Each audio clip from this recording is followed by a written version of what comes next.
নমস্কার। কবি অপূর্ব দত্তের লেখা কবিতা রুমির চিঠি। মা ও আমার মা, তোমার সঙ্গে আর একটাও কথা বলবো না। গেল বছর পুজোর সময় সেই যে আমায় ফেলে দিদার কাছে যাচ্ছি বলে কোথায় চলে গেলে।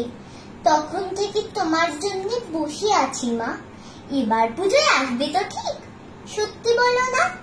বাবাটা এতই বোকা, কিচ্ছু বোঝে না। যতই বলি কাল আসবে মা, মোটেই মানে না। আমার জন্য ভেবো না মা, আমি ভালোই আছি। কদিন আগে বাবার সঙ্গে গিয়েছিলাম রাঁচি। বিলচু মামা, চুমকি মাসি খেলনা দিল কত। আমি কি আর যত্ন করে রাখতে পারি এত? ফেরার সময় ঝুমঝুমিটা ভেঙে গেল পড়ে। সত্যি বলছি, আমি না ভাঙিনি ইচ্ছে করে। ওই দেখো মা, একটা কথা বলতে গেছি ভুলে। ময়না চানা পালিয়ে গেছে পরশু খাঁচা খুলে।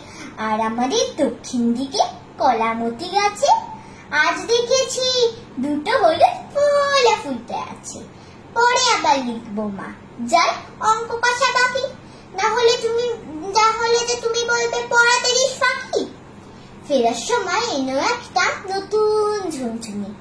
তুমি আমার প্রণাম নিও। ইতি তোমার রুমি। নমস্কার।